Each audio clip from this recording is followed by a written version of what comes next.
ନାହିଁ ନାହିଁ ନାହିଁ ମୁଁ ଏ ଓଡ଼ିଶା ଏଠାରେ ଏମିତି ସବୁ ହୁଏନି। କାହିଁକି ଆପଣମାନେ ଏମିତି ସବୁ କରୁଛନ୍ତି? ଇଏ କୌଣସି ଅନ୍ୟ ରାଜ୍ୟ ନୁହଁ, ଏ ଓଡ଼ିଶା। ଏଠାରେ ଶାନ୍ତିପୂର୍ଣ୍ଣ ଭାବରେ ଆପଣମାନେ ସବୁ ହରତାଳ କରନ୍ତୁ, ରାସ୍ତା ଅବରୋଧ କରନ୍ତୁ, କିନ୍ତୁ ଏଠିକା ପୋଲିସ ହେଉଛି ଅଲଗା ରୂପ। ଆପଣ ଜାଣିନାହାନ୍ତି, କାରଣ ସେ କାହାରି ନୁହନ୍ତି।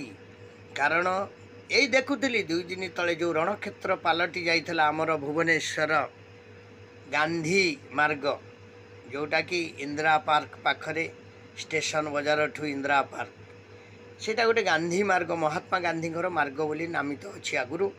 ସେଇଠାରେ ସବୁ ହଏ, ମାନେ କ'ଣ ନା ଯେଉଁମାନଙ୍କର ସବୁ ଅଭିପ୍ରାୟ ଥାଏ ସେମାନେ ସେଇ ଜାଗାରେ ସବୁ ବସନ୍ତି।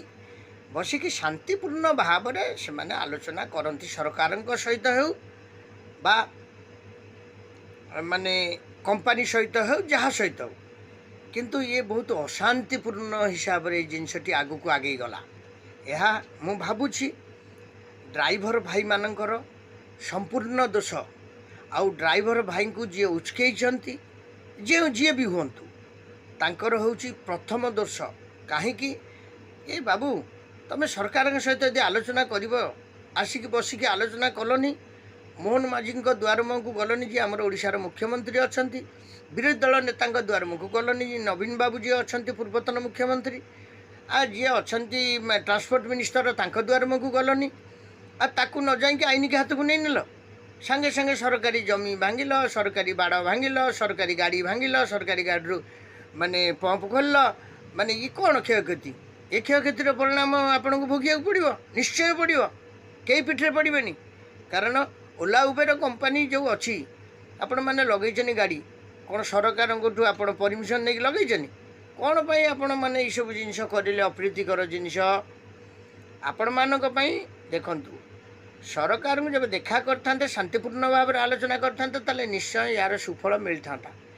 ଏଗୁଡ଼ାକ ଏଇନା ଅସୁବିଧା ହେଲା, ଆପଣଙ୍କ ପରିବାର ହନ୍ତସନ୍ତ ହେଉଛନ୍ତି, ଛୋଟ ଛୁଆ ସବୁ ହନ୍ତସନ୍ତ ହେଉଛନ୍ତି, ଆପଣଙ୍କ ଗାଡ଼ି ଗୁଡ଼ିକ ସବୁ ନେଇଯାଇଛନ୍ତି, ଉଠେଇ ନେଇଯାଇଛନ୍ତି ଟ୍ରାନ୍ସପୋର୍ଟରୁ।